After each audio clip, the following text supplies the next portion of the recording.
Selamat pagi anak-anak Miss. Apa kabar hari ini anak-anak? Semoga semuanya masih dalam keadaan yang baik ya. Nah, hari ini sebelum kita memulai pembelajaran, terlebih dahulu kita berdoa. Doa dimulai.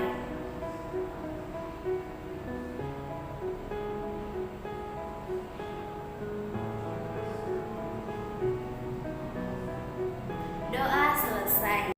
Baik anak-anak, kemarin anak-anak sudah belajar tentang membaca denah sederhana dan juga menggambar denah letak suatu benda.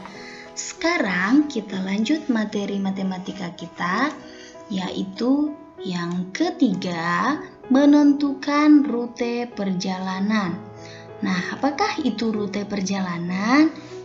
Nah, rute perjalanan yaitu arah jalan yang dilalui seseorang saat menuju ke tempat tertentu.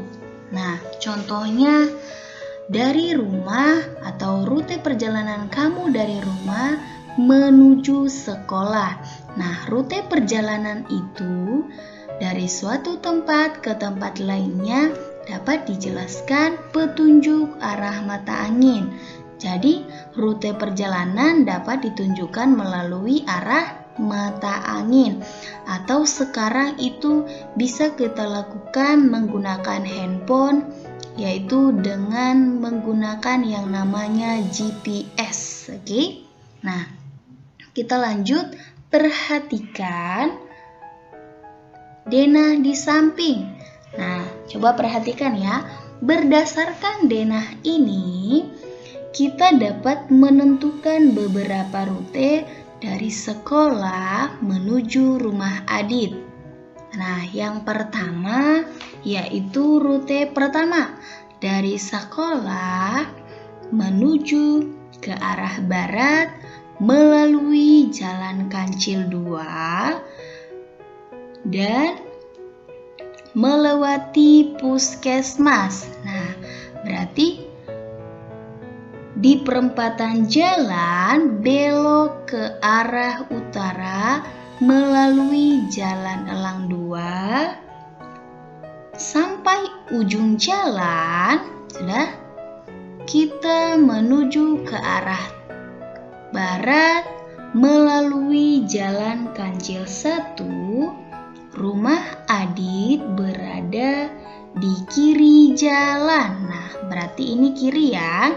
Oke, rute kedua dari sekolah yaitu lurus ke arah barat melalui Jalan Kancil 2 dan pasar. Berarti lurus ya.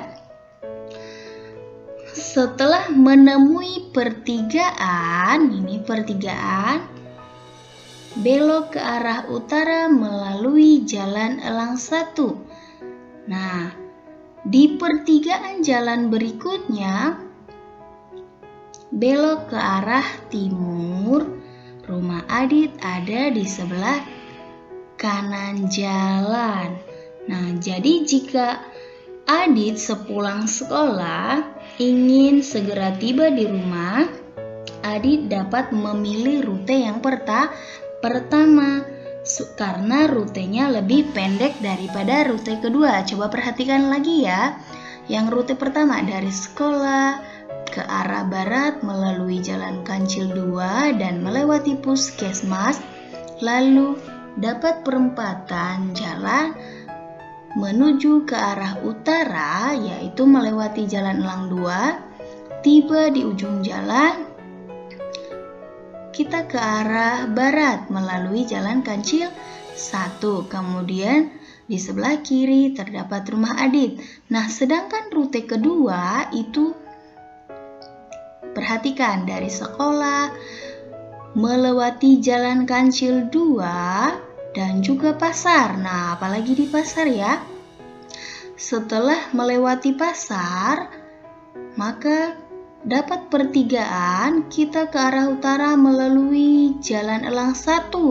Nah, kemudian dapat lagi pertigaan kita mengarah ke timur melalui Jalan Kancil 1 dan di sebelah kanan terdapat rumah Adit. Jadi Kalau Adit lebih cepat, maka dia akan pilih rute yang pertama. Oke, selanjutnya kita bahas posisi benda pada bidang koordinat. Nah, boleh kalian perhatikan di halaman 63. Yang pertama sekali kita bahas menentukan letak suatu tempat atau benda pada bidang koordinat.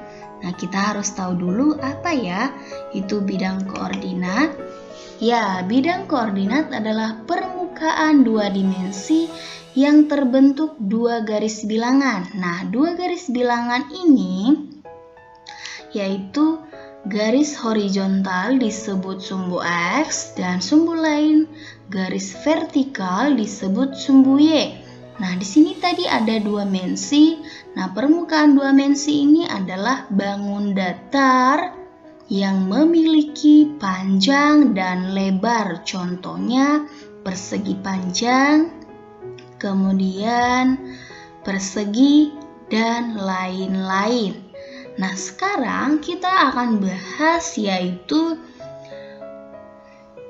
menentukan letak suatu tempat digambarkan dalam petak-petak yang tersusun dalam baris dan kolom.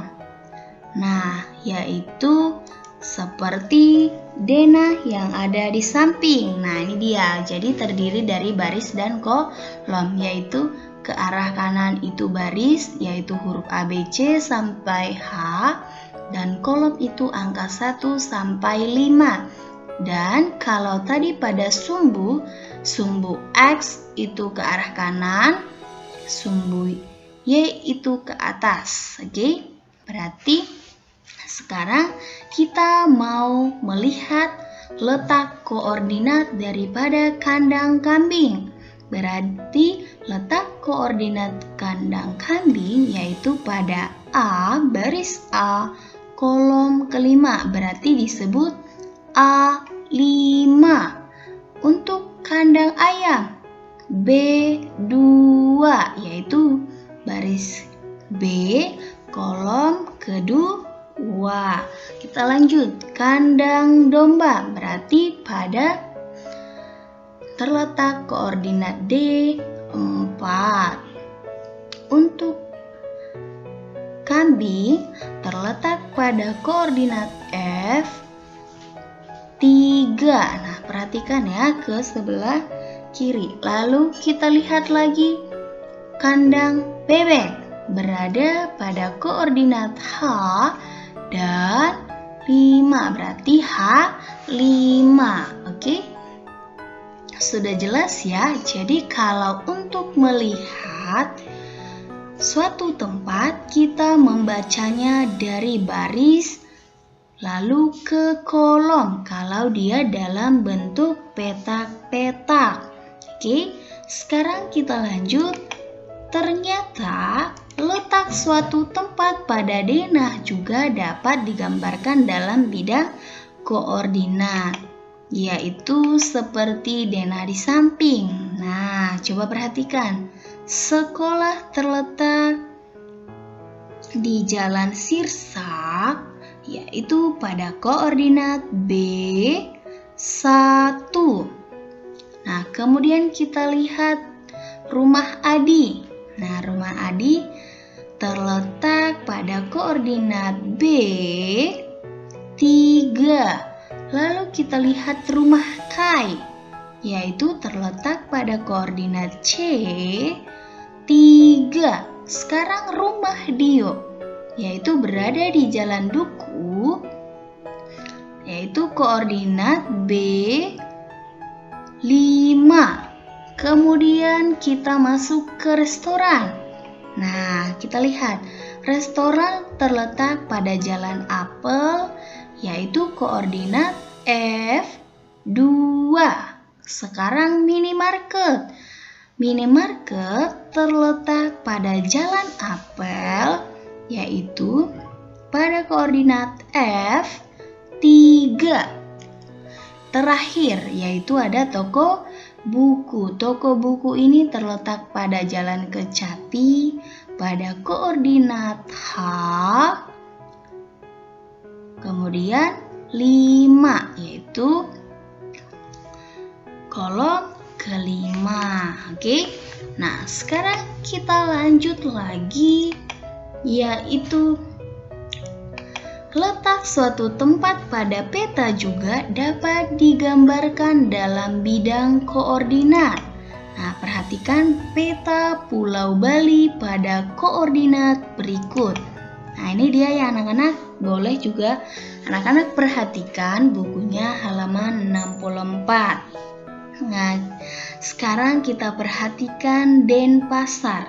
Jadi letak beberapa tempat di Pulau Bali ini pada bidang koordinat yang ada di sini, yaitu, nah kita lihatlah Denpasar. Nah, Denpasar itu kita lihat ya, bukan kata Denpasar tetapi titiknya ini yang warna merah ya. Berarti ini menunjukkan bahwa ini adalah kota Denpasar. Berarti pada koordinat F2. Kita lanjut. Ubud yaitu pada koordinat F3. Nah, kemudian Tabanan pada koordinat E3. Lalu kita lihat juga yang namanya Singaraja. Oke, kita lihat terletak pada koordinat E6. Nah, lalu kita lihat Tabanan. Oke, Tabanan sudah. Nah, Tabanan itu berada di, tadi sudah Miss jelasin ya, pada koordinat E3.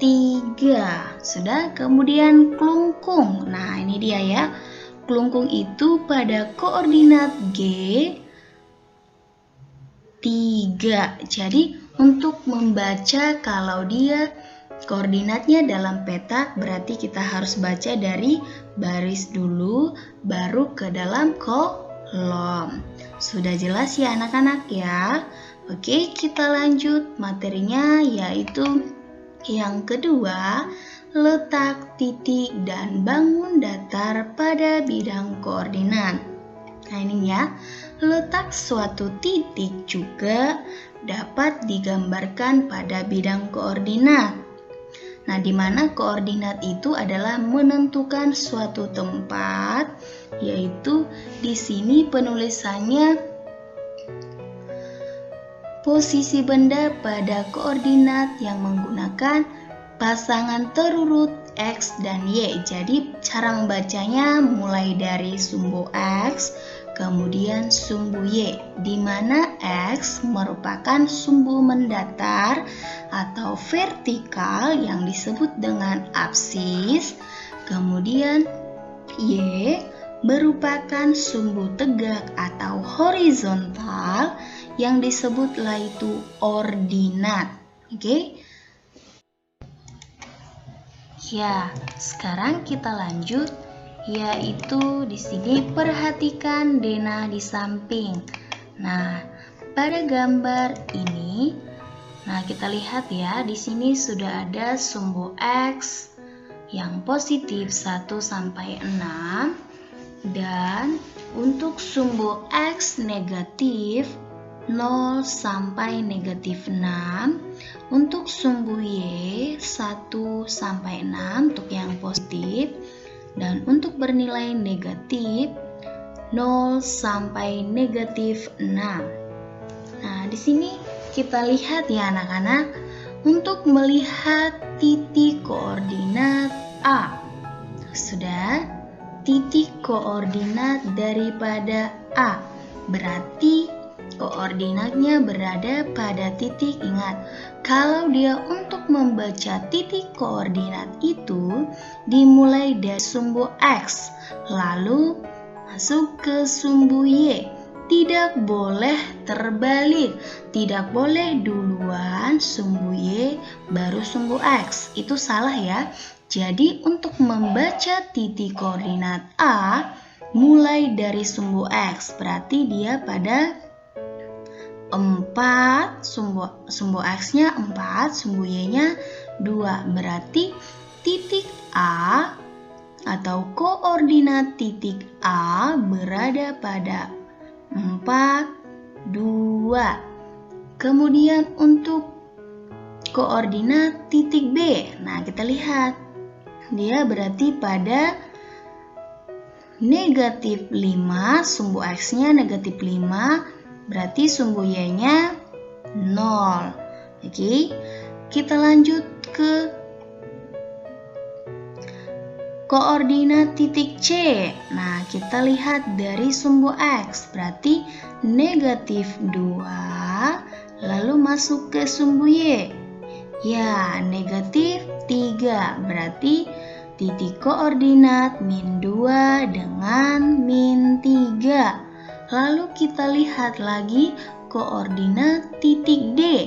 Maka ingat kembali, kita harus membaca dari sumbu X atau vertikal. Berarti titik koordinat titik D yaitu 6, negatif 2. Jadi sudah paham ya anak-anak bahwa bidang koordinat atau letak suatu tempat dapat digambarkan pada koordinat. Tadi sudah jelas ada koordinat dalam bentuk petak-petak yang terdiri dari baris dan kolom, dan di sini terletak yaitu bidang koordinat terletak pada sumbu X dan sumbu Y. Nah, semuanya pasti sudah jelas ya. Nah, untuk itu anak-anak salinlah apa yang sudah kalian dengarkan dan materi yang ada dalam pembelajaran ini kalian salin ke dalam catatan matematikanya. Oke, demikian pembelajaran hari ini. Semoga bermanfaat dan dapat dipahami. Dan ketika kamu belum memahaminya, boleh bertanya kepada Miss Murni. Oke anak-anak, sekian pembelajaran hari ini. Terima kasih.